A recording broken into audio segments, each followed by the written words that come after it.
بسم اللہ الرحمن الرحیم۔ یہ ویڈیو قرآن مجید کے تعارف کے سلسلے میں سورہ نمبر 39 سورہ الزمر کے تعارف پر مبنی ہے۔ سورہ صاد کے اختتام پر زیر مطالعہ گروپ کی پہلی 5 صورتیں مکمل ہو چکی ہیں۔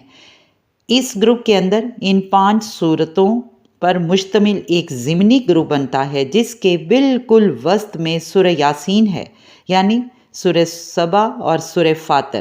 یہ دونوں صورتیں الحمدللہ سے شروع ہوتی ہیں ایک طرف ہیں، جبکہ دوسری صورتیں الصافات اور سورہ صاد، یہ دونوں صورتوں کا آغاز حرف صاد مشترک ہے دوسری طرف، جبکہ عین وسط میں سورہ یاسین ہے۔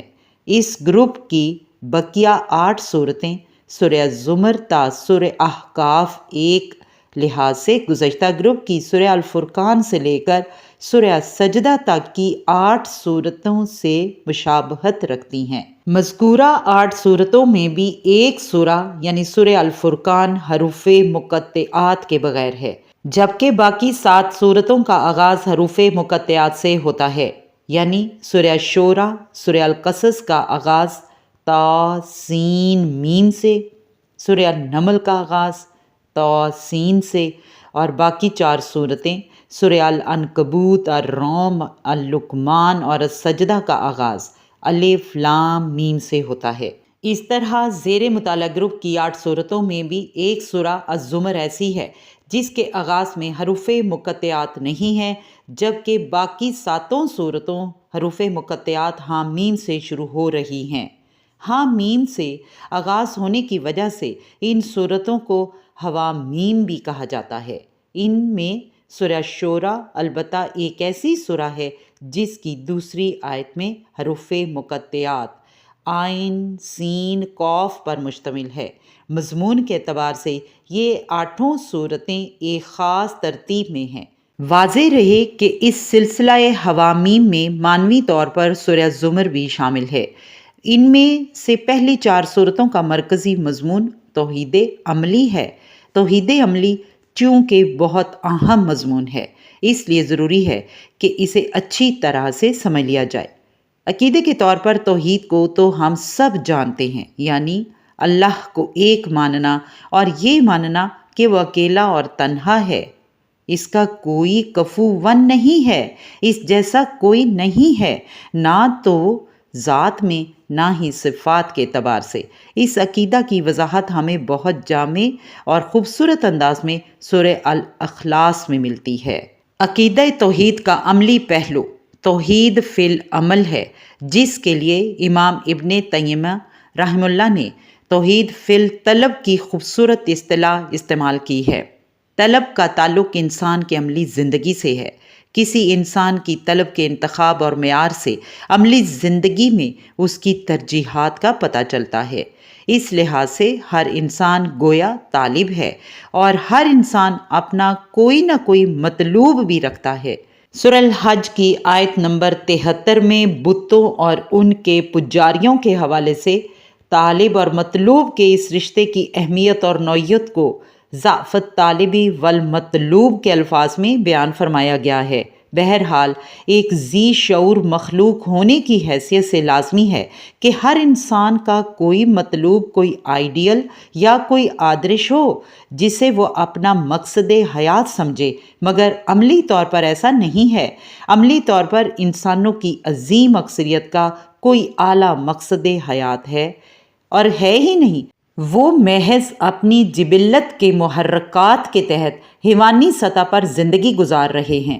جس طرح حیوانات اپنی جبلی خواہشات پوری کرتے ہیں، اس طرح وہ بھی کھاتے پیتے ہیں، بچے پیدا کرتے ہیں، ان کی پرورش کرتے ہیں، اس کے علاوہ کوئی مقصد ان کی زندگی میں نہیں ہے۔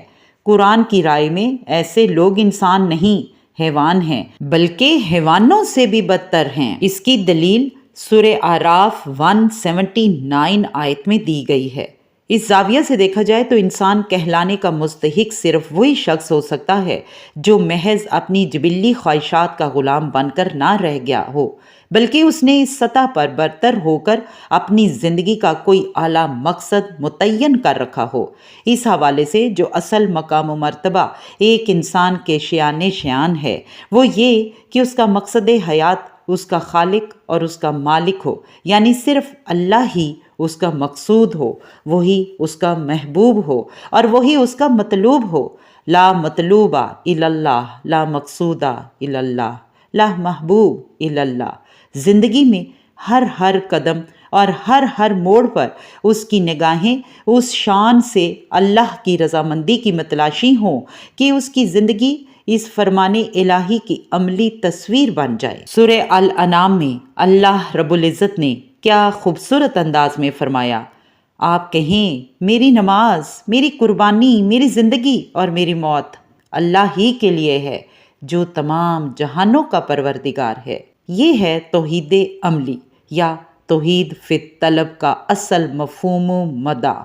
لیکن جو شخص صرف عقیدہ توحید کا دعوے دار ہے اور عملی طور پر وہ توحید پر کاربند نہیں، وہ شرک فی العمل کا مرتکب ہے۔ سورہ الفرقان میں ہم یہ آیت پڑھ چکے ہیں، کیا آپ نے دیکھا اس شخص کو جس نے اپنی خواہش نفس کو اپنا معبود بنا لیا ہے؟ تو اے نبی صلی اللہ علیہ وآلہ وسلم، کیا ایسے شخص کی ذمہ داری لے سکتے ہیں؟ ایسا شخص کہتا تو خود کو موحد ہے اور وہ نظریہ توحید پر ایمان کا دعویٰ بھی کرتا ہے، مگر عملی زندگی میں وہ اپنی نفسانی خواہشات کی تکمیل کے لیے اللہ کے احکام کو پامال کرنے سے دریغ نہیں کرتا اور حلال و حرام کے ضمن میں حدود اللہ کی سرے سے کوئی پرواہ نہیں کرتا۔ ایسے ہی شخص کو رسول اللہ صلی اللہ علیہ وآلہ وسلم نے درہم و دینار کا بندہ قرار دیا ہے۔ آپ کا فرمان ہے، یہ ایک ایسا کردار ہے جس کا نام تو عبداللہ یا عبد الرحمن ہے، زبان سے وہ لا الہ الا اللہ کا اقرار بھی کرتا ہے، اس کلمہ توحید کے ورد کا اہتمام بھی کرتا ہے اور مسجد میں جا جا کر باجماعت نمازیں بھی پڑھتا ہے، مگر اس کی عملی زندگی میں توحید کہیں نظر نہیں آتی۔ عملی زندگی میں اس نے اپنا مقصد حیات حصول دولت کو بنا رکھا ہے۔ اس کی فکر کا محور، اس کی ساری دوڑ دھوپ کا ہدف ہی یہ ہے کہ اسے دولت ملنی چاہیے، جہاں سے بھی ملے، جیسے بھی ملے، جائز طریقے سے ملے یا ناجائز طریقے سے۔ گویا اس نے اپنے عمل سے ثابت کر دیا کہ اصل میں وہ عبداللہ یا عبد الرحمن نہیں، عبد الدینار ہے، اور عملی طور پر اس کا معبود اللہ نہیں بلکہ روپیہ، دینار یا ڈالر ہے۔ اس میدان میں ہم مسلمان ایک لحاظ سے ہندوؤں سے بھی آگے نکل گئے ہیں۔ ہندو دولت حاصل کرنے کے لیے دولت کی دیوی لکشمی بائی کی پوجا کرتے ہیں۔ وہ سمجھتے ہیں کہ اس کی کرپا ہو جائے گی تو دولت کے دروازے کھل جائیں گے۔ ہم دیوی بنانے اور اس کو پوجنے کو تو شرک تصور کرتے ہیں، مگر براہ راست دولت کی پوجا کو روا سمجھتے ہیں۔ چنانچہ ہندو دولت کی دیوی کے پجاری بنے تھے، لیکن ہم براہ راست دولت کے پجاری بن گئے۔ توحید عملی کا پہلا نقطہ توحید فی العبادت ہے، یعنی بندگی اور اطاعت کل کی کل اللہ کے لیے ہو، باقی سب اطاعتیں اس اطاعت کے تابع ہوں۔ ماں باپ اور استاد کی اطاعت ضرور ہو، مگر شریعت کے دائرے کے اندر رہتے ہوئے۔ حاکم کا حکم بھی مانا جائے، مگر صرف وہ جو اللہ کے کسی حکم کے خلاف نہ ہو۔ اس حوالے سے بنیادی اصول اور قانون یہ ہوگا، یعنی مخلوق میں سے ایسی اطاعت کسی کی نہیں ہو سکتی جس سے خالق کی معصیت لازمی آتی ہو۔ اگر ایسا ہوا تو یہ شرک ہوگا، کیونکہ اللہ کے مقابلے میں جس کسی کو بھی مطاع مانا گیا، وہ چاہے کسی کا اپنا نفس ہو، حاکم وقت ہو، کوئی ادارہ ہو یا کوئی بھی ہو، وہ طاغوت ہے۔ سورہ زمر میں یہ مضمون بہت تکرار سے آئے گا کہ ایک بندہ اللہ کی بندگی کرے تو اس کے لیے اپنی اطاعت کو خالص کرتے ہوئے کرے۔ میری زندگی کا مقصد تیرے دین کی سرفرازی، میں اسی لیے مسلمان، میں اسی لیے نمازی۔ یہ ویڈیو یہیں اختتام پذیر ہوتی ہے۔ اللہ رب العزت سے دعا ہے کہ اے اللہ تو ہمیں دین سمجھنے، اس پر صحیح طرح سے عمل کرنے کی توفیق عطا فرما، آمین۔